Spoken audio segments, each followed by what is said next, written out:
Maaari ko bang hilingin po tayong lahat po ay muling tumayo at ating pong basahin ang kabuuan ng banal na kasulatan na ating pag-aaralan ngayong umaga. At ito po ay matatagpuan natin sa Apocalypse o Revelation chapters 2 to 3. Revelation chapters 2 to 3. And to the angel of the church in Ephesus write these words of him who holds the 7 stars in the right hand, who walks among the 7 golden lampstands. I know your works, your toil, and your patience and endurance, and how you cannot bear with those who are evil, and have tested those who call themselves apostles and are not, and found them to be false. I know you are enduring patiently and bearing up for my name's sake, and you have not grown weary. But I have this against you. You have abandoned the love that you had at first. Remember, therefore, from where you have fallen, repent and do the works you did at first. If not, I will come to you and remove your lampstand from its place unless you repent. Yet this I have, you hate the works of the Nicolaitans, and which I also hate. He who has ear, let him hear. This is what the Spirit says to the church, and to the one who conquers I will grant to eat the tree of life, which is in the paradise of God.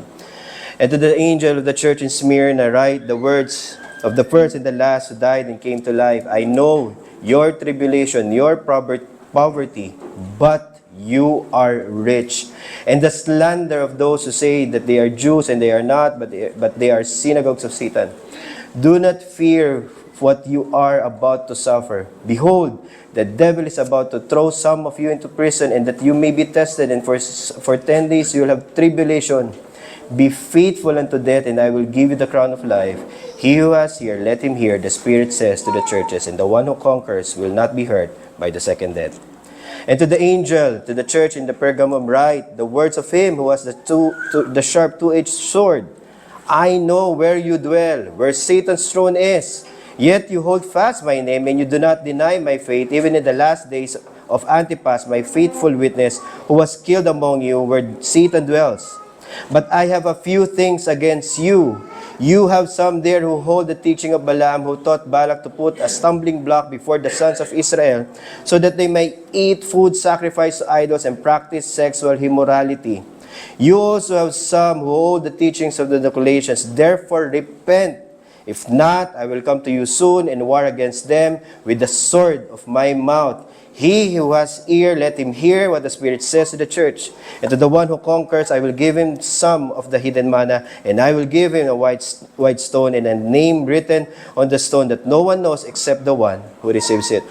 And to the angel of church in Thyatira write the words of the Son of God, who has eyes like flame of fire and feet like those with burnished bronze. I know your works, your love, your faith, your service, and faithful endurance, and what your latter works exceeded the first.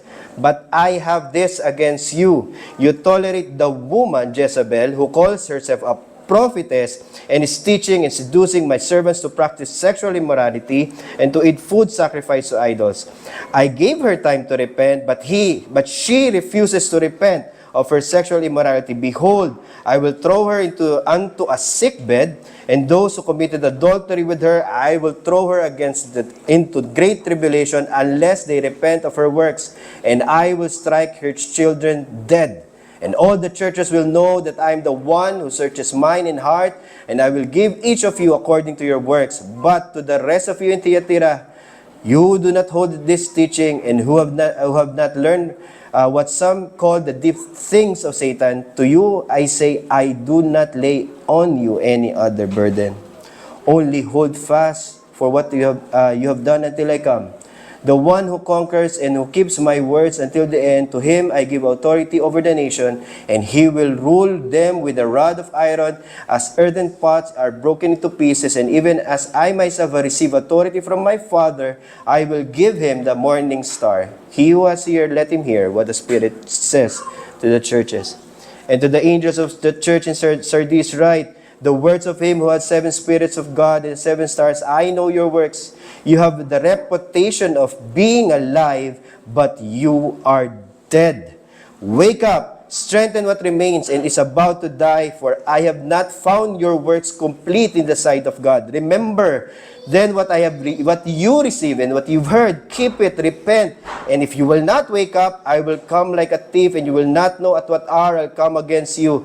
Yet you have still a few names in Sardis, people who have not spoiled their garments, and they will walk with me in white, for they are worthy. The one who conquers will be clothed into white garments, and I will never blot his name out of the book of life. I will confess his name before my Father and before his angels, and he who has an ear, let him hear what the Spirit says to the church. And to that angel in Philadelphia wrote the words of the Holy One, the true One, who has the key of David, who opens and no one will shut, who shuts and no one opens. I know your works. Behold, I have set before you an open door which no one is able to shut. I know that you have but little power, yet you kept my word and have not denied my name. Behold, I will make those of the synagogue of Satan who say that they are Jews and they are not but lie. Behold, I will make them come and bow before your feet and will learn that I have loved you. Because you've kept my word about patient endurance. I will keep you from the hour of trial that is coming on the whole world to try those who dwell on earth. And I am coming soon. Hold fast what you have so that no one may seize your crown. The one who conquers, I will make him a pillar in the temple of God. Never shall he go out. And I will write him on the name of my God and the name of my city, of my God, the New Jerusalem, which comes down from my God out of heaven, and my new name. He who has ear, let him hear, the Spirit says to the churches. And finally, to the angel of the church in Laodicea write the words of the Amen, the faithful and true witness, the beginning of God's creation. I know your works. You are neither cold or hot, nor hot. Would that you were either cold or hot? So because you are lukewarm and neither cold nor hot or cold, I will spit you out of my mouth. For you say, I am rich, I have prospered, I have nothing, I need nothing, not realizing that you are wretched, pitiable, poor, blind, and naked. I will counsel you to buy from me gold refined by fire, so that you may be rich, and the white garments, so that you may be clothed yourself, and the shame of your nakedness may not be seen, and salve to anoint your eyes, so that you may see. Those whom I love, I will reprove, and I will discipline. Be zealous and repent. Behold, I stand at the door and knock. If anyone hears my voice, opens the door, I will come in to him, eat with him with me, and the one who conquers I will grant to sit with me on my throne, and I also conquered and sat down with my Father on his throne.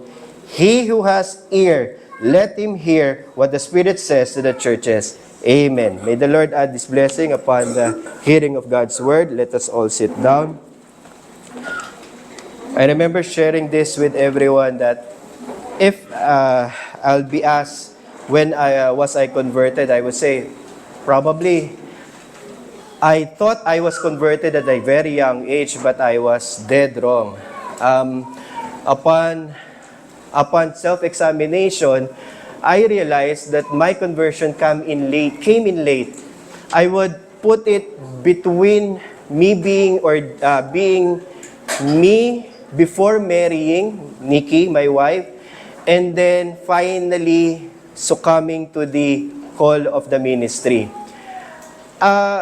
People will find it weird. I'm not sure if you know me from my old context when I was back in my old denomination in the evangelical church. And I was a very serious kid. I will be probably thought na, itong batang to, malayo mararating nito sa ministeryo. And I've always been present in the church. I've never missed any ministry. And probably because of that, people would safely assume, yan si Lance. Actually, Nino ang pangalan ko nung bata ko. Yan yung si Nino. Ano yan? Kristiyano yan. Lalagpasan ng langit yan pag namatay yan. Banal yan. Okay yan. But then I finally realized na that kind of conversion story, or how would you put it, assumption, will not will not stand against the test of time. Because apparently, when I have learned that I have not understood my faith, even though I grew up in the church, even though I would say grew up in the church and somehow been involved with a lot of ministry, I would say, I know nothing. So during that time, I have set a, kumbaga parang journey for myself. I said, okay, I would not accept anything less that is not true. If I'm going to embrace Christianity, if I'm going to believe in this, I will not settle for something that my parents said to me, someone that convinced me that this is right. No, I would have to search it for myself. And one of the key verses that always bugged me, because I've always wanted to have a career, have a good life, possibly have a comfortable life beyond what I can imagine. But I realized one thing, Matthew 16:26, it is really God's word that converts you. It says, what would you gain if you win the whole world, yet, on the opposite side, forfeit your own soul? What would you pay or what would you give for your soul?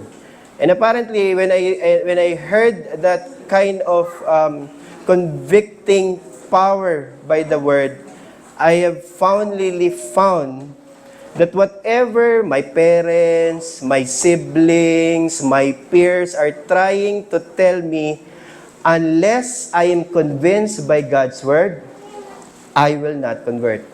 So I got converted very late in my life. I was 30s or late 20s going to my late 20s going to my 30s, and I'm now 47. So that would make it 17 years. And when I left the church, that was primarily because I have understood that the church, what the church teaches, were wrong against what the scripture teach. And mahaba yung magiging introduction na yun, and bottom line, it distills to one point. Are we saved by our own choosing, or are we saved by the electing work of God alone? And that I had to find out for myself. I had to search first in scripture, even though my parents were against it, even though I did not get any clear answer from my church. I have finally understood, no, salvation is God's gift alone. No one gets converted by first being regenerated, and you cannot be regenerated if you are not an elect of God. And finally, I set to the journey with my wife, kasi ang anak ko pa lang nun si Eli, and sabi namin, no, we'll look for a new church. And on that journey, I found a second thing that struck me. I thought that there is a perfect church in this visible earth. I thought that there will be a time that I'll be sitting side by side with the saints of God. And sabi ko, kapag siguro napunta ako sa Reformed Church, langit na yon. And apparently, hindi yun totoo. Okay? I always tell people, some people think that they're in Reformed heaven, but let me tell you, you're still here on earth. And I have led that life for 17 years, and it turned me into some kind of desperation naman. Na yes, I know that the teachings are right, and yet how come? How come? So again, for context, you look for a church that teaches the right doctrine, and if you found one, stick with it. However, even if you found one, you'll never find a perfect church in this side of heaven. That is why the book of Revelation, which we read, a very lengthy chapter, Christ, our King, addresses the church to continually repent in the ways that they are living and continue to hold on and persevere in the faith that they have once received. And that is faithfulness. And that is a good news to all of us to hear. And what I want is us to study I've read it na kanina para mahaba kasi I will not anymore go back to it. I will summarize a lot of it kasi mas haba pa pag mag-annotate pa ako sa verse. So I will give charge to you, learn it for yourself, read it. It's a very long chapter. I wanted to read it in front of the congregation to emphasize that these are not my words. These are the words of our King. So, what would be the Pastor? What would be the key takeaway? Pastor, bigyan ka namin ng 2 oras dyan. I think kaya naman namin. Pero hindi yata rin kaya. Hindi ko rin kaya, actually. If we're going to just simply summarize the whole thing, I would say that regardless of the church's condition, on this side of heaven, the visible church, despite of them having to hold true and right doctrine, whether good or bad, God will save His elect. Yun lang po ang pinaka-importanting bagay. Never come into a despairing attitude na sasabihin natin, walang kwenta naman lahat ito at sasabihin natin, tapusin na lang natin kasi wala namang maliligtas. No. The message of the gospel is clear and the message of Christ here is clear. Don't worry. I will continually save the elect. That despite of the church's imperfection, Christ who overcame, past tense, will cause each of His own to overcome as well. And one thing is guaranteed, in all the suffering, in all the trial, in all the division, one thing is clear, He will never abandon us. And even though He disciplines us, even though He tells us what needs to be done, He tells us our sins, and it's often painful, and yet one thing is guaranteed. In that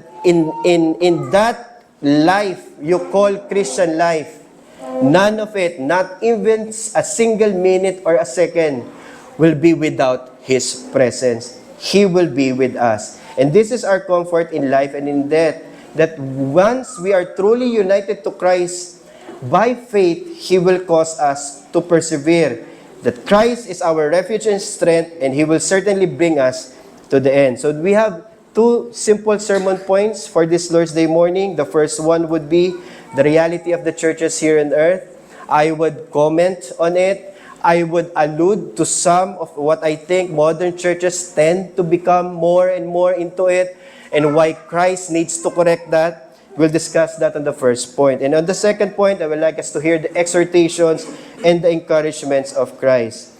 And without spending enough minute, let me address this by first praying to Christ by the Spirit. Let's bow our head and let us pray.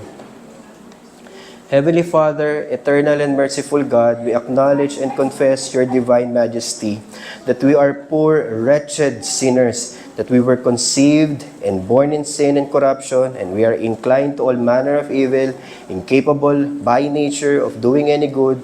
We also transgress Your holy commands continually, so we grieve You by our sins and bring judgment to ourselves because of them. But Lord, we are truly sorry for our sins by which we have provoked Your anger. Our conscience accuses us, and we acknowledge that we are to blame for them. We plead for Your mercy on the ground of the suffering of Your Son, our Lord. Have compassion on us, gracious God and Father. Forgive us of our sins for the sake of Your Son's death. Grant us also the grace of Your Holy Spirit, that He may teach us to confess our sins sincerely, that we may know our wretchedness. May so lead us that we may die in sin and rise up to a new death and bring forth fruits of holiness and righteousness acceptable to You through Jesus Christ. Amen. So what is the main reality of the churches here on earth? Simple lamang po yun. And I already addressed that previously on my previous preaching, but let's clearly state that well para po makita natin for ourselves that Christ is present with His churches here on earth. And that is sometimes a reality that is hard to take.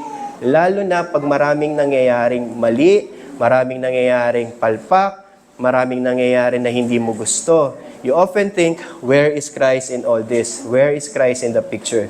But the reality of Scripture is clear. He never left us. Hindi niya tayo iniwan na ulila. Minsan inisip natin because Christ ascended into the heavens and now sits at the right hand of the throne of God, He is not here. No, He has always been here and He will never leave us until the end. And since He is here, the second point is that He governs us directly with His Word. Ulitin ko po. And that's another thing that we should be able to understand and embrace. Tanggalin na po lahat natin ng mga secondary agents and secondary popes and secondary pastors and secondary bishops, whatever it is that you have in a secondary sense. Regardless of who you have to think of a human representative of Christ, take them out. Because the reality is true. And this is it. He, our Savior, our Lord, speaks directly and governs us with His Word. And as a victorious King of the new heavens and the new earth, He is with us and continually uphold us with His gracious right hand. And this is the meaning of the, if you'll review, so I'm not sure if you read it, pero if you go to the previous chapter, he said that the 7 churches are the 7 golden lampstands, tama ba? And that represents the 7 golden lampstands here on earth. But at the same time, he said that there are 7 stars in Christ's hand. So ano ibig sabihin nun? So si Christ ay nasa langit, tama naman, pero the 7 stars corresponds, each individual stars corresponds to each individual golden lampstands. So the stars kasi is in the heaven, tama ba? May nakita na po ba kayong stars sa lupa? Wala. So kaya hawak niya yung 7 stars kasi it represents na nasa langit. Yung golden lampstands, may nakita po ba kayong golden lampstand sa langit? Wala, pastor. Obviously, yung golden lampstand nasa lupa. Pero each of the stars corresponds to the golden lampstand. Ibig sabihin, kung nasa kamay ni Jesus yung 7 stars, He controls it in the heaven and it represents every golden lampstand here on earth. And what are the golden lampstands? Dalawa pong school of thought. Either you think of it as the church as a whole, the visible one. Each individual local congregation governed by their own consistory, the pastor, the elders, and the deacons. Those are the church here on earth. So, 1 golden lampstand here on earth corresponds to 1 stars there in heaven. So, in short, hindi pwede nating isipin na hindi niya kinokontrol, hindi niya ginogovern yung churches dito kasi siya ang naglalagay ng consistory natin dito sa lupa. Siya ang naglalagay ng mga ministers, pastors, and elders, and deacons natin dito sa lupa. At siya ang nagme-make sure na yung church will be governed by Himself through these men. And that is the corresponding reality.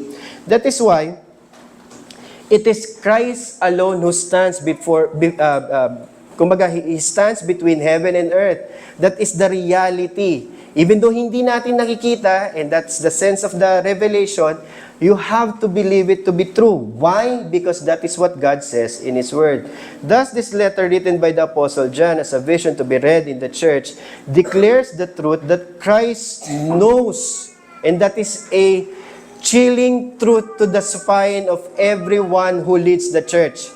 Because I have met several, I have learned and have gone to, kasi I would say, yes, I've been to an evangelical church, but I've been involved to more leadership in the Reformed Church. Yes, I've been a leader in evangelical church, but not in a pastoral capacity kasi. I left there early, so 4 years lang ako na pastor sa dati kong denomination. So, what I have learned along the way is that ganun din. May mga tamad ding manggagawa, meron ding mga manggagawa makasalanan, meron ding mga manggagawa na lagi mong isipin, paano nga ba siya naging pastor? Hindi ko maintindihan. Meron ding mga manggagawang mayayabang, meron ding mga manggagawang hindi marurunong, and so on and so forth. And that leads me to an understanding and somehow questioning, okay, asa si Christ in all this? Christ is in all this because siya ang magsusulit. Siya ang magsusulit. Kumbaga nga, if you will not be able to get justice here in this world, abatan nyo. May justice po pagdating sa new heaven and new earth. Yung mga hindi nagpagal ng mga manggagawa ng Diyos na binigyan ng pagkakataon para pangunahan po tayo, ay ipagsusulit nila yan sa harapan ng ating Panginoong Jesucristo. Bakit? What is the chilling effect in the spine? Hindi bulag si Kristo. At hindi natin pwedeng sabihin nasa langit siya, hindi niya alam ang ginagawa natin dito sa kawit. Hindi niya alam na dito tayo nagmi-meet. Actually, secret eh. Parang isipin, hindi alam ni Christ. Actually, ang nakakaalam lang nito, mga consistory lang natin eh. Hindi po. Si Kristo actually ang naglagay sa atin dito. Despite of us knowing na, hindi, sa mga kamay ito ng mga men of leaders natin. Let's not kid ourselves. It is Christ who brought us here. Actually, it is Christ who made us gather here. It will not happen if it was not Christ's role in governing the church. And that is what the truth has to have an effect in the way we live. Because He freely rules, and His teaching will always be right, and all the wrongdoers will be punished in the end. That is why, and that is kaya mabigat po yung revelation sa akin nung nagpastor ako, kasi I always tend to look into myself and say, Lord, am I an approved worker? Because if I am not, then you need to tell me, and this is what He's saying to every elect in every church, kung sino man ang may pandinig, ang makinig. Hindi niya sinabi na, you will cause yourself to hear. Wag po kayo mag-alala. Parang sinasabi niya, wag po kayo mag-alala. Lahat tayo may kakayanang pakinggan. Hindi po. Hindi lahat makakapakinig. Pero kung sino man yung binigyan ng kakayanang makinig, at yun lamang ang mga elect, ay makakapakinig sila. And that is the hope. Minsan iniisip natin, sa dami ng mga members na to, madami na po kayo kasi sa tingin ng mata ko, hindi na po ito kukonti. Madami ito. Iisipin ko, meron kaya ni isa man dito ang tunay na mananampalataya at ni isa man dito ang tunay na masasabi ko na laging kinakausap ng ating Panginoong Jesucristo? Ang sagot is, I have to believe so. I cannot be pessimistic enough na, hindi, walang maliligtas dito. Lahat kayo pupunta na impyerno. Okay? Hindi pwede yon. Because I have to believe that one way or the other, Christ is the one making us to be here, causing us to be here. Therefore, our reception of the 7 letters to the church must be taken as a whole. Itong 7 churches letter na ito, while it is addressing real churches during the time of John, the purpose of the letter is to address true churches. Doon ako matagal nag-struggle eh. True church to? Ang daming kaguluhan dito, true church to? Yes, true church to. Unless mai-adjust natin yung mga ideal versus expectation versus reality mindset natin, we will not prosper in this visible church. Kailangan po matibay-tibay. Hindi na po tayo pwedeng lelembot-lembot, konting kibit lang, lampa, matitisod na, hindi na pupunta ng church. Hindi na po pwede yun. Ang kailangan po natin maintindihan is kailangan natin na maging mature sa mindset natin. The church will still struggle in her calling. And we have to understand that these are not churches on different periods of history, as some of the popular dispensationalist approach have always taught, and you have learned so far as well. Na parang ang dating, itong mga 7 letters na ito are just the churches in the past or even in the future, or whichever form it is a dispensationalist form. However, you have to understand this is contrary to all what the Scripture is teaching, because the 7 churches are real churches, but and we can conclude, hindi lang 7 ang church nung panahon ni Jesucristo at nung panahon ni Juan. Therefore, if it would be 7, it must be pointing to something more than dun sa reality nila. So, like I said, the 7, the churches, and the address are the true church, the true universal, meaning regardless of time and place, and these are true universal, visible church. Yung sasabihin natin, Pastor, part naman ako ng invisible church, then prove it to me. Which visible church are you part of? Which of these 7 churches, these kinds of things that you have to struggle with? And we will study them one by one. So when we study this as a whole, we need to see that it speaks for the full condition of the church in the entire period between His first and second coming. And chiasm po yun. Pastor, ano po yung chiasm? Imagine an X. It's a pair of 3. 7 po yung church, tama po ba? Ilan ang kaya kong gawing ilang tatlo ang meron sa 7? Dalawa. So yung unang 3 at yung gitna, which is yung pang-4, yun yung pinaka-tip of the chiasm. Kasi chiasm is X. So yung unang 3, yun yung 4th, nandito. And then yung last na 3, ito yung 4th. So first 3 churches have an encouragement, but at the same time, tama ba? The first one will have commendations, followed by promises. However, pagdating po sa middle and the last 3, magkakaroon po ng reverse in pattern. Magkakaroon po ng commendation ng walang rebuke. And doon natin makikita, sa kada kausap ng ating Panginoon sa Kristo, may sasabihin siya commendation, and if meron siyang rebuke, He will not reserve His judgment. Alam niyo po, personally, struggle ko po yan eh. I don't often want to point out mistakes. Once I see it, I often try to justify it first if I'm going to say it or not. Kasi pag ako po nag-discipline, medyo harsh po kasi ako. And I've learned that a lot along the way in the ministry. I've learned na, okay, one way or the other, sometimes how you say it is also as important as what you say about it. So, in this case, hindi comparable kay Christ, and that's still our, kumbaga, standard. Pag si Christ po, at sa church na ito, inisip natin, alam niyo po, para dumami tayo, wag nating sitahin ang mga members natin. Ang sabi ko po, paano ito? Si Kristo po ang sumisita. Diba? So, ibig sabihin, hindi ko gagawin yung pagsita, hindi ko gagawin yung pagdisiplina, and we'll find out more later on. There are a lot of mga disciplinary points si Christ for every church that He speaks to. And you will learn that along the way with the first 3 churches that we'll read. So let's go to the first point pa lang ba yun? Hindi, second point na pala yun. Mabilis naman pala. Alright, so let's go to the second point. What are these encouragements and exhortations of Christ?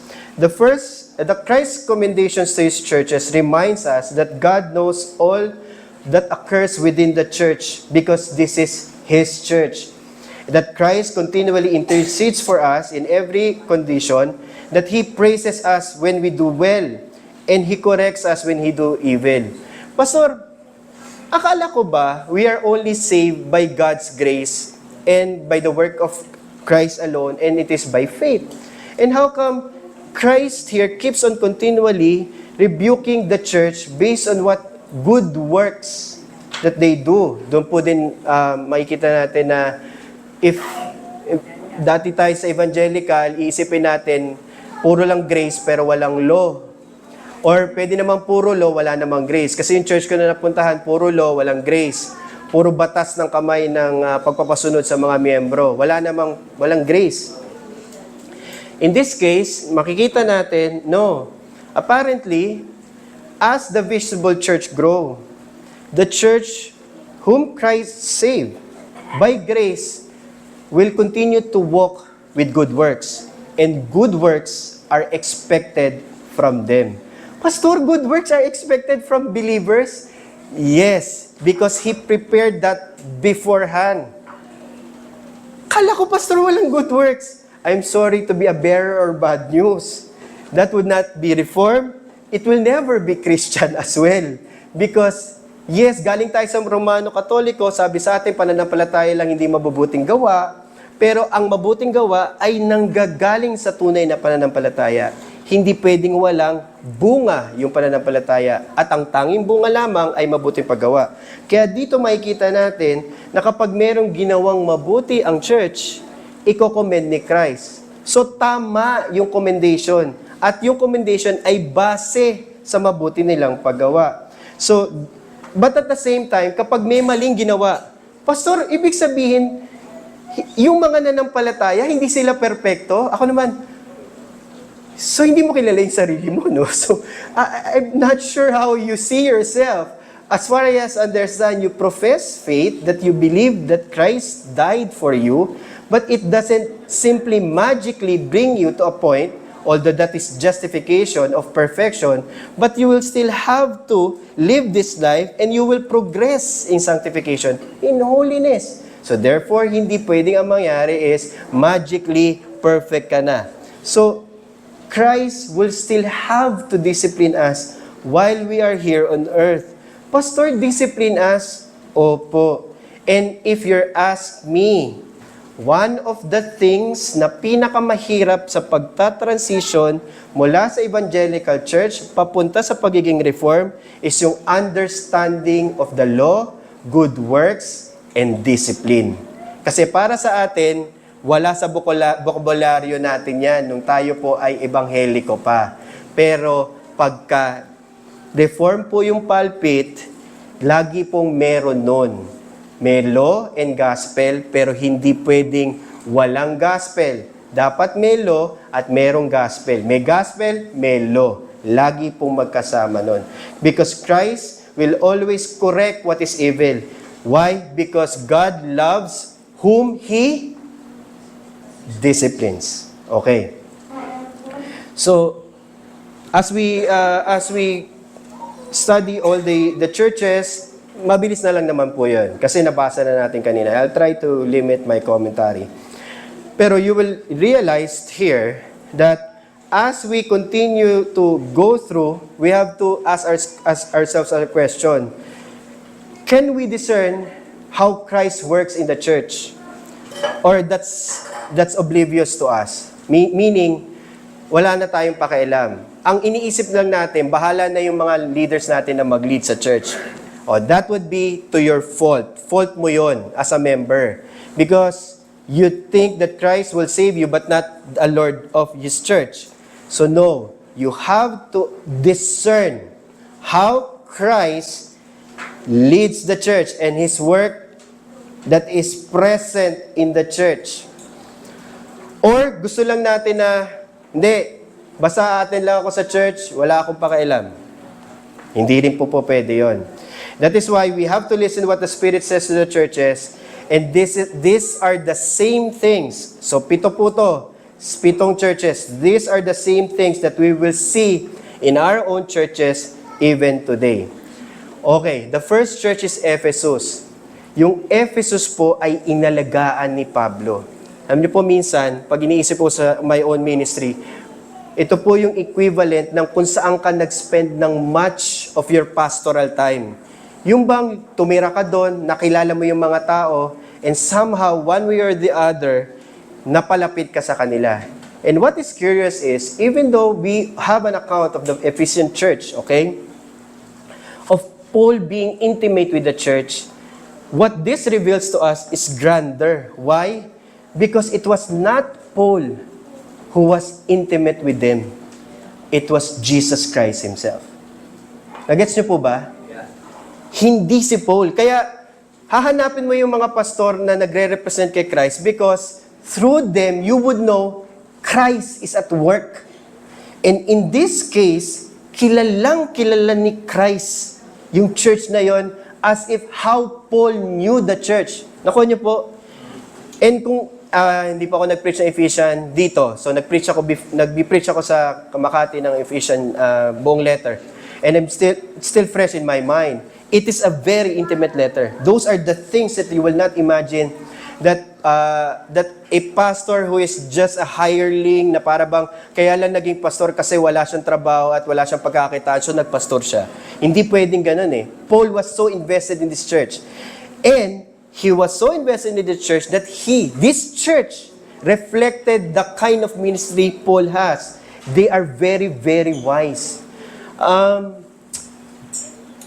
Yes, mapagka tinignan mo may mga churches na because of their years of experience. Kasi hindi ko matatawag yung church natin dito sa Kawit na wise church eh. Because you haven't gained that much experience. So pag may mga churches na matagal-tagal ng Reformed Church, ang lagi mong titingnan, may pinagkatandaan ba? Tama po ba? Kasi kung wala namang pinagkatandaan, di pare-parehas lang kayo, di ba? So hindi yun ang hahanapin mo. Ang hahanapin mo, yung church na, yes, matagal na, Reformed sila, and may pinagkatandaan pa sila. And one thing naman, sasabihin mo, ayun ang gusto kong church. Perfect. Tama? Yung kapag tinanong mo, what is the chief end of man? Lahat magre-recite. Yun, wala nga lang nag-recite. The chief end of man is to glorify God and to enjoy Him forever. And I know hindi pa ito ang Ephesian church. Tama po ba? Alam ko, in my heart. Not yet there. Diba? So, pero itong Ephesian church na to is a church whom always from the top of your mind would be eloquently, theological. Kumbaga kung iisipin mo, kung sino man yung gusto mong puntahan para matuto ka ng soteriology, ecclesiology, ng theology, and eschatology, isama mo na. Pupunta ka sa church na ito. And yet what we've discovered from the mouth of our Lord Himself, this is a church who has abandoned their first love. Ano ibig sabihin kaya? No. What do we mean when we say the church has abandoned their first love? It is mainly speaking of a church who has matured to a point that never cared anymore if others are lost, others are in a falling condition, others have no way of knowing what is right from what is wrong. Wala ka ng pakialam. And that is what it means not to love anymore. Pastor, it happens. Opo. Believe me when I say, you can have a very intellectual church but has no heart. No heart for you. No concern for you. So, ibig sabihin, primarily, you can have head knowledge but no passion, no zeal for it.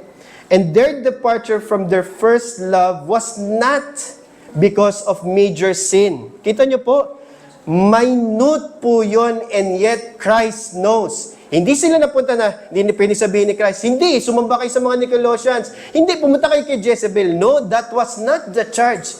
The charge was simple. You have lost your heart for the compassion for the lost.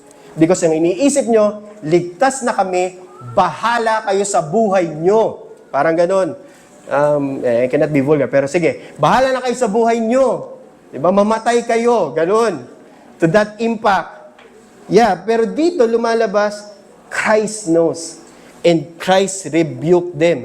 Height, kaya wag nyo pong isipin, ang goal po ng CRCC, magkaroon ng mga pastor na pwedeng maging guest sa convention, pwedeng maging speaker sa conference, kasi yun ang tugatog ng pagiging reform. No, mga kapatid.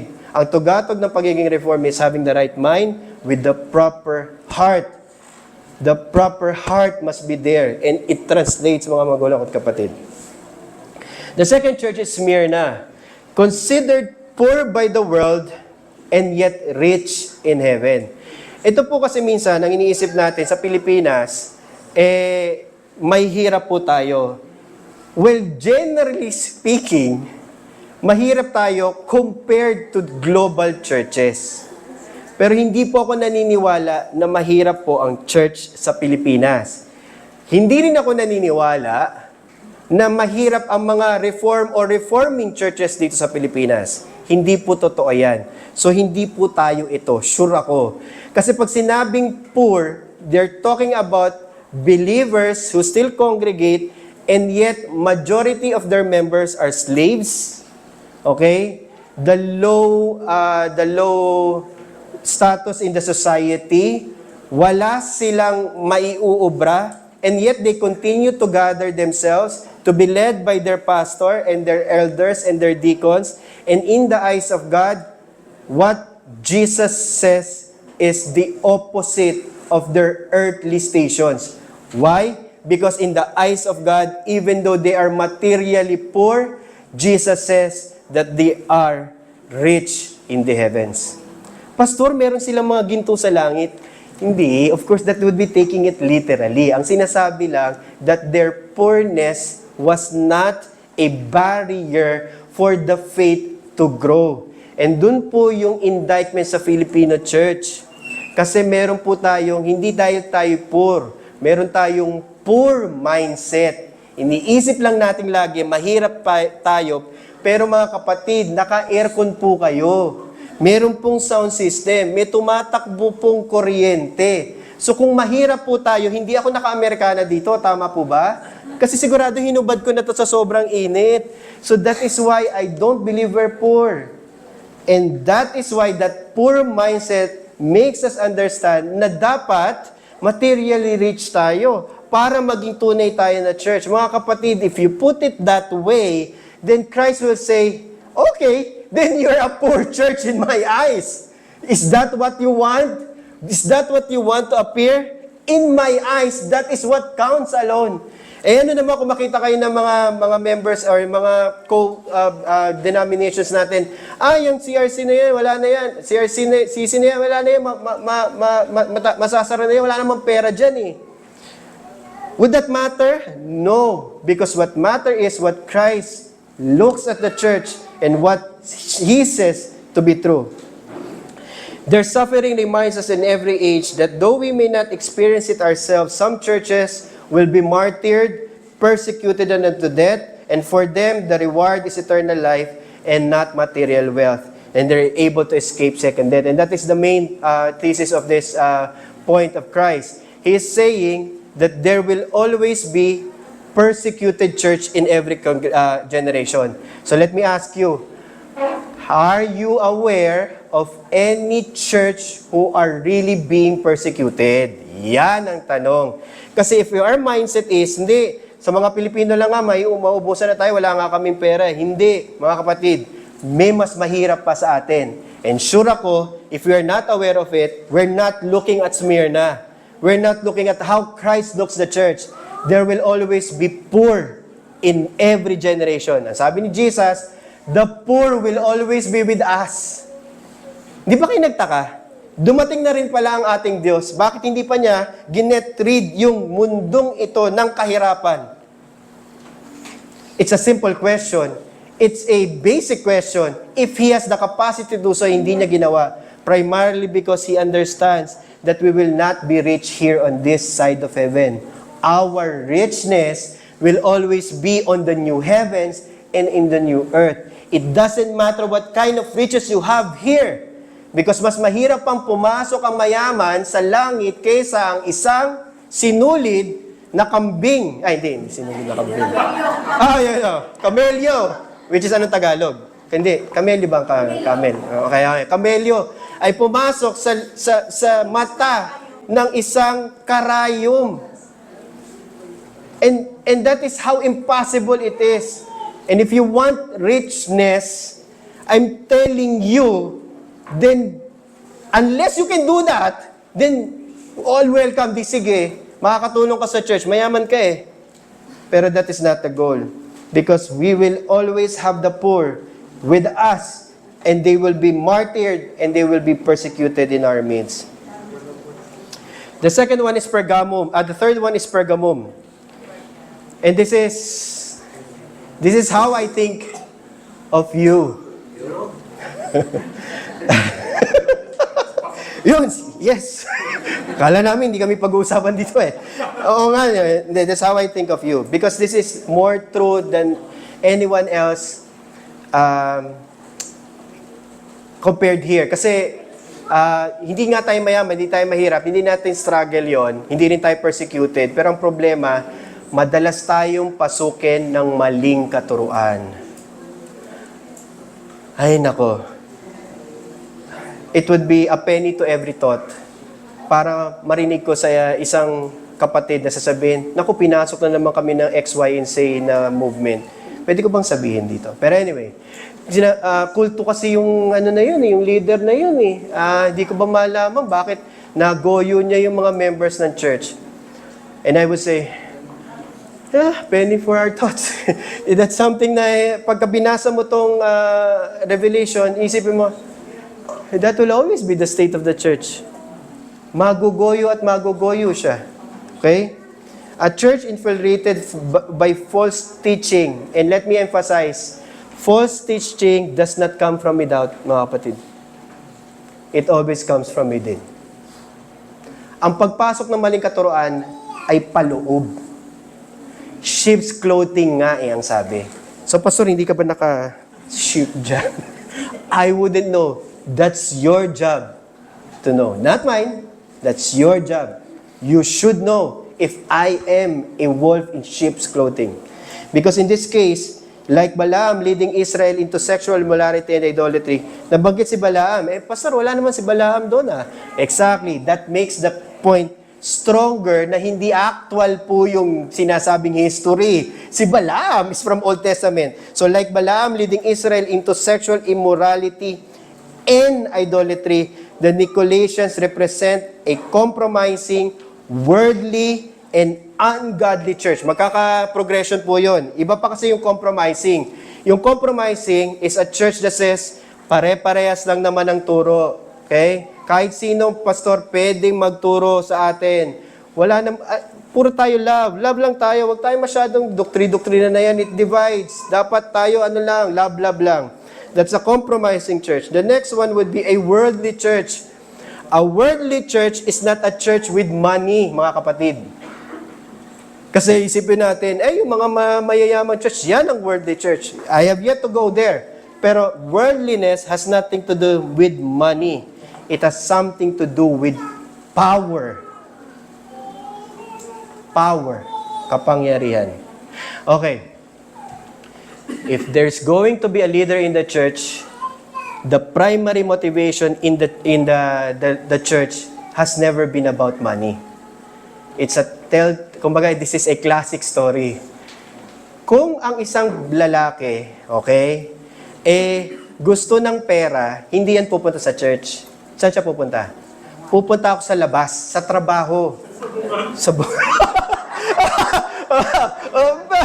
Oo nga naman, kasi may Kristo doon. Okay.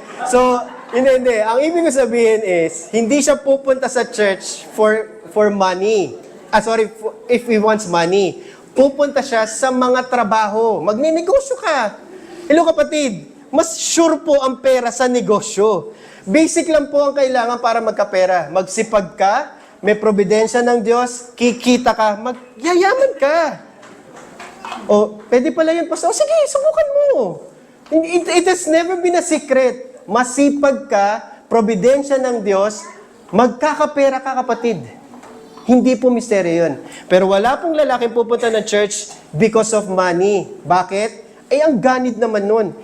Kitang-kita yun Parang sasabihin, hindi, pupunta po ako dito sa church na to kasi sumusweldo ang pastor dito ng, ano gusto nyo? 100,000, kunyari. Wow, yun. Pero alam nyo, walang mag-a-apply. At saka wala naman nagbibigay ng sa 100,000, kapatid. So alam natin, hindi yun pwede. Hindi pera ang pinapasok ng mga lalaki dito. Kapangyarihan. Kasi kung sino ang may kapangyarihan, yun ang may kontrol ng pera. Kung sino ang merong kapangyarihan, yun ang may pera. And the wisdom of the ministry will always dictate, choose men who doesn't want power. Yun po ang basic message po ng Lord of the Rings. Naalala niyo po yung Lord of the Rings? Hindi niya alam. Okay, anyway, it's a geeky thing to say. But the Lord of the Rings, si Precious, ay kaya ganun ang itsura niya, he covets power. And yet, sino po ang nakakuha po ng ring? Si Frodo, because he doesn't want any. Okay. So that would be the problem of a worldly church. And how come what would be an ungodly church? Ito po yung prosperity gospel churches. Walang ginawa kundi magpayaman, kapatid. So, hindi po yung tinatawag lang na parang a detestable church. Hindi. We're talking about here ungodly churches. Pastor, pwedeng mga true churches and yet ungodly? Yes, synagogue of Satan ang sinasabi po ng scripture. Fourth one, Thyatira, a compromising church wherein they're very zealous in service yet lacking in discernment to correct false teaching. Ito po yung mga churches na masisipag. Masisipag. hindi po kayo galing sa church na masipag kasi ako galing po sa church na masipag. Sa church po namin, hindi pwedeng wala kang ministeryo. 1. Hindi pwede kang nagdidisipulo ng iisa lang. Dapat 12. 2. Hindi pwedeng magkaroon ng praise and worship ministry nang hindi ka rin nagtuturo ng Sunday school. 3. 4. Nagsa-Sunday school ka na nga, di ba? Nagpe-praise and worship ka pa. Nagdidisipulo ka nga eh. Pero hindi ka pwedeng hindi nagtatites. Dapat lagpas 10% ha. Kasi pag 10% minimum lang yon. Tama? Kailangan more than 10% sacrificial giving. Wala na akong nagawa. Okay, recorded na. So, dapat ganon. So, ganon po ang tinatawag na masisipag na churches. Ang standard, ang parameter ng pagiging miyembro ng church is activism. Kung sinong pinakamasipag, siyang mamamayagpag. Tama po ba? At since yun ang nangyayari, zealousness happens and it appears that the church is a true church. However, the opposite is true. That they are really a compromising church because they don't know how to combat false teaching. Si Jezebel within the church should have been rebuked a long time, but their failure to do so brings Christ's own discipline against this false teacher. Kapag po ang isang denomination lumaki na lumaki, aabot doon sa point na iisipin natin, wag na nating sitahin. Mahahati na naman ang church. And yung mga taong yon may appear more reasonable, tama? May appear to be parang more loving, but that is the most unloving thing that you can do. If you can settle with a church that compromises doctrine, then you yourself is a compromised believer. Okay? And that's the Thyatira church. And ang kahirapan po dito, the failure to discipline the false teacher, Christ will be the one disciplining them. Ano pong mangyayari? Christ will take out their lampstands. Ano po ibig sabihin nun? You deserve the church that you want. If you want a compromising church, you will get a compromising pastor. If you want a church na walang pakialam sa doctrine, then yung pastor mo magiging wala. Kasi ano yun po kumbaga, it attracts one another. Talent attracts one another. Ibig sabihin, it naturally draws to you. So kapag ang church itself is compromising, kumbaga, pag pinakinggan ko ang pastor compromising, sure ako na marami sa members compromising. Kasi yung pastor itself compromising. Bakit sila nandoon? Tama? Anong ginagawa nila? Natutulog sila habang si pastor kung anong sinasabi doon, compromising yung sinasabi niya. So where's the responsibility there? Hindi, kay pastor, di tulog yung church. Hindi sila nakikinig. Di ba? So yun po yun. It is a compromising church because while they're very merong kalalakihan, may kababaihan, may kabataan, may kinder 1, 2, 3, 4, 5, napakaraming kinder. So lahat, kompleto. Napakasipag, and yet, isang katuruan na mali, hindi kayang idisiplina. Bakit? Because they have compromised themselves. Sardis, nothing good to say about it. Considered alive by the world, yet dead in reality. Period. And we have known, and I have known a lot of these churches. Prior to me kasi joining a Reformed church, may tinatawag po akong period of the desert So, ayaw ko na pong mag-unida. Ang ibig sabihin, ayaw ko na doon sa dati kong church. Sorry. Hindi, joke lang. Okay. Ayaw ko na doon sa dati kong church kasi primarily, yung dating church do not believe anymore that regeneration precedes faith. I have confirmed it, I have known it, I cannot compromise with it. Pero napunta pa ako sa mga Pentecostalic churches Alam nyo one thing, yung mga mega churches, yung mga mayayaman churches, napakarami talagang resources. It never ends. Marami talagang resources. And the reputation, if you talk about, and that this is how you would survey it, talk to someone who is not involved in the church, even a Roman Catholic, even a atheist, or regardless kung sino mang Pilipino, yung pinaka-basic. Pag tinanong mo, kilala mo ba itong church na to? Oo. Mayaman yan. Magandang church yan. Nakapapanood ko yan sa TV. Okay? Okay yung church na yan. And imagine nyo yung conclusion na yun, Nakita lang sa TV, okay yung church na yan, mayaman yan. Wala silang kakilala doon na member. Basta ang bottom line, the reputation is good. Therefore, the church is considered alive by the world. But the greatest indictment of Christ is clear. Don't even attempt. That church is dead. I'm not talking about they're compromising, di ba? There some infiltration of false teaching, theologically sound naman, or somehow one way or the other, masisipag naman sila. No. It doesn't really matter. It doesn't really matter. The church is dead. The church is dead. So is CRCC dead? I don't know. Oh, asleep. Mamaya ko yun, nasa dulo. Pero yeah, ibang case yun. Pero ito, actually kaya po kinikilabutan lagi sa ganoon eh. Kasi kahit ako na iisip ko, ibig mo sabihin, ang dami-dami nun eh. Ang dami. I mean, it's no joke. Kumbaga parang, ang dami doon, they just celebrated a very, very fruitful number of church anniversaries already. And then, bottom line, the church is dead. Wow. Talagang si Kristo talaga panamga sa katotohanan eh. Yeah, that's how simple Christ is. Don't waste your time. It's dead. Sixth, like Philadelphia. Philadelphia meaning brotherly love. Philadelphia, love. Like Smyrna, they are persecuted church. The door is open, for Christ holds not only the keys of Hades and death, but also the key to David and the kingdom of heaven. And this, I believe, while a persecuted church have nothing materially, I will always say, theirs is the kingdom of heaven. And this is the reality of Jesus is saying here. And I already made this point. I'll not labor it anymore. Sino po ang nagdadala ng mga kaluluwa sa impyerno? Si Satanas po ba at ang mga demonyo? Hindi, Pastor. Ako po nagdala sa sarili ko sa impyerno. Okay, din. Ako po ang hari dun. Okay din, ano? Takot nga si Satanas sa akin. Okay. So, hindi. Nakanino ang susi ng Hades at kamatayan? Na kay Kristo.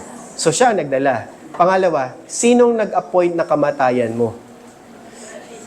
Pero isipin ng iba, si kamatayan. O si Goblin. Kasi pogi po yung actor na yun. Ano? Si Goblin. Gusto ko yung Goblin na magdala sa akin na sumundo sa akin papuntang impyerno. Hindi po. Opo. Pero hindi lalabas. It's actually Jesus Himself. Jesus will appoint your own death. And He will bring you to hell if you are not His elect. But the opposite is true. The key of David, the key to the kingdom of heaven, Christ alone possess. So, ibig pong sabihin, Pastor, walang maliligtas at walang mapupunta ng langit maliban na si Kristo ang magdala sa kanila. Opo, walang iba. Walang ibang hindi po si Mary po ang makikita nyo doon. Hindi po si San Pedro na may kasamang manok. Hindi po. Si Kristo lang. And lastly, the Laodicean church, a lukewarm church. And this is the worst for me. Kasi yung dead, di dead. Wala akong magagawa doon eh. Yung pinasok ng yung pinasok ng maling katuruan, para sa akin, solvable. Tama? Kasi one way or the other, pinasok nga sila eh. So, ang kailangan lang doon, may matapang-tapang na magsabi, mali yan, itigil nyo yan, okay? Bumalik tayo sa tamang turo. And we have known from time to time, in each generation, in each place, Christ appoints and calls valiant warriors. Sina R.C. Sproul, sina J.G. Machen, sige, I will mention John Mack. Naka-record kasi ako. Hindi, joke lang. John Mack.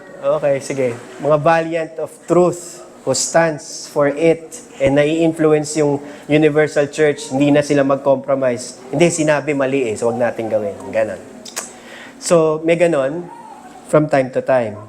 Pero ang pinakamahirap po is hindi yung church na pinasok, hindi yung church na patay, yung church na hindi niya alam na siya ay hindi na church. a lukewarm church. A lukewarm church is neither cold nor hot. It happens, Pastor, in a reform? Yes. It happens also most of the time, and that's what I feared for you most, is dahil sa dami-dami na kayo ng palipat-lipat kung sino-sino na yung nanguna sa inyo, baka isipin nyo one way or the other, ano na lang, basta, pwede na yan. Yun ang lukewarm yung wala ka ng pakiramdam. Ang kabaliktaran po ng pag-ibig ay hindi po yung what is the opposite of love? The opposite of love is not hate. Because one way or the other, hate is still a very strong response. You hate it so much and we are encouraged to hate sin and love God, and that it's still qualified as a positive action. Negative yung feeling, pero positive pa rin yung action. You loathe it.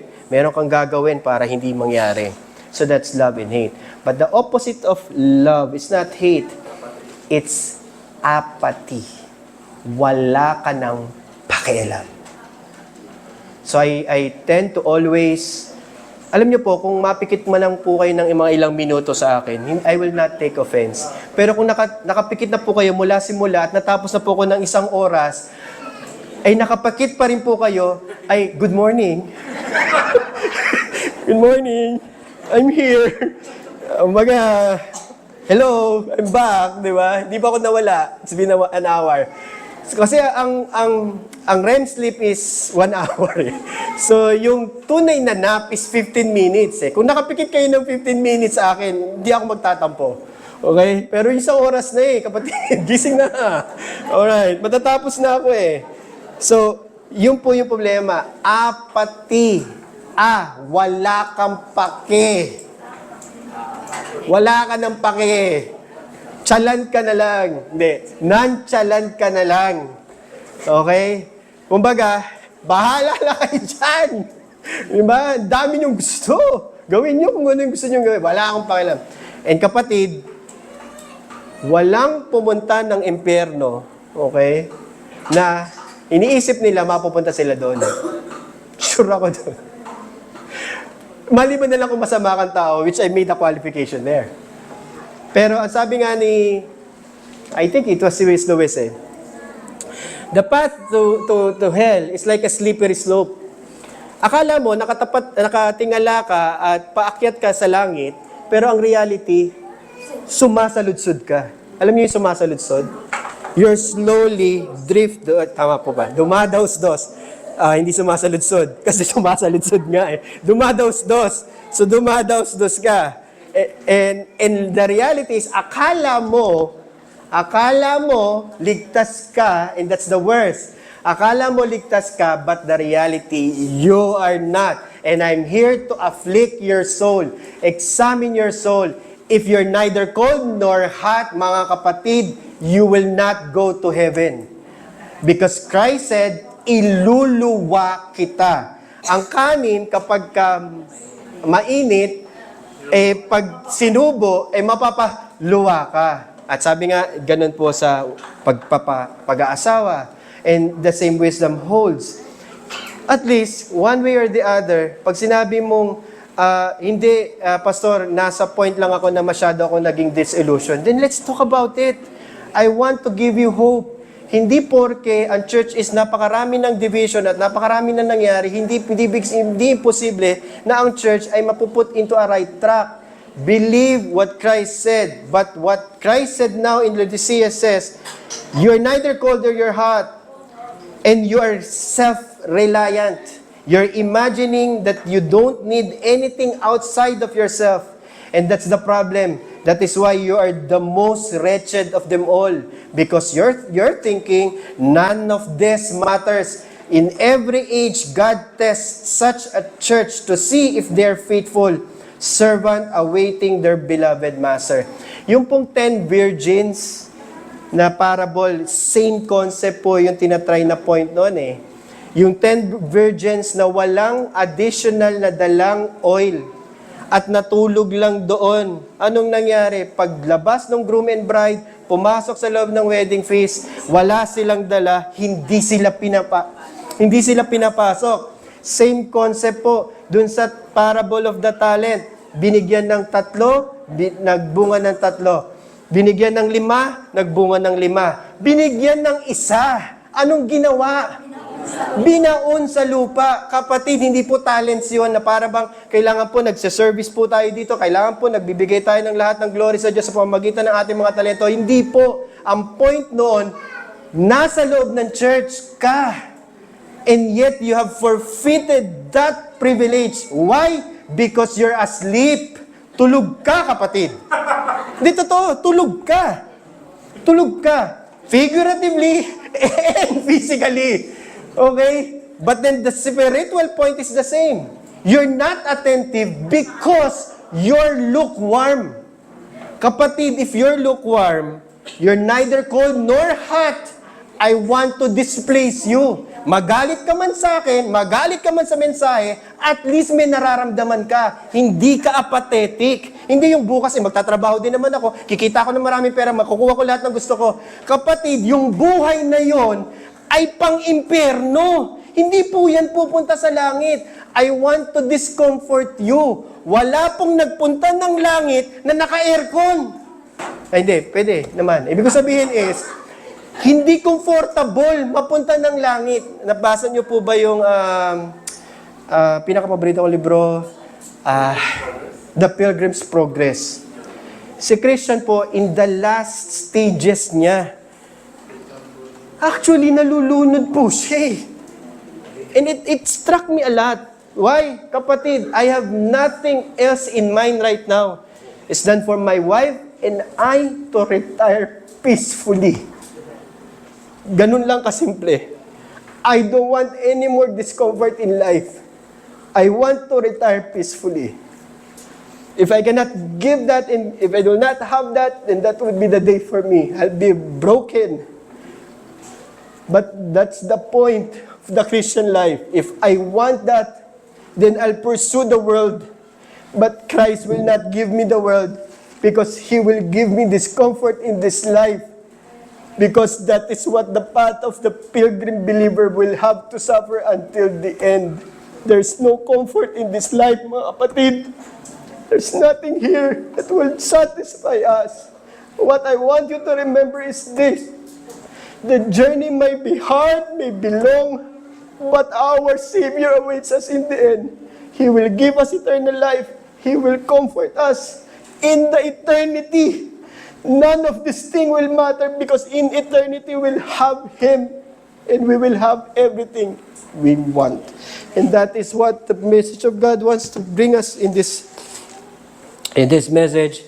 May the Lord add His blessing upon the preaching of His word. Let us all stand and let us pray.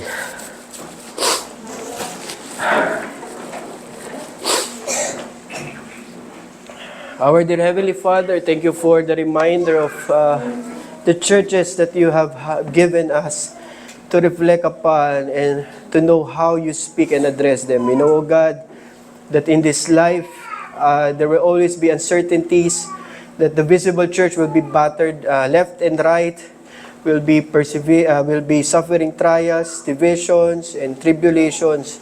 But we are confident, O God, and we put our hope in you, knowing that everything that happens to us is by your own divine appointment and nothing happens without your guiding hand. And that's why we trust, O God, and we are grateful and we praise you for this Lord's Day, for your address to us. In the name of your Son, our Savior, by your Spirit. Amen.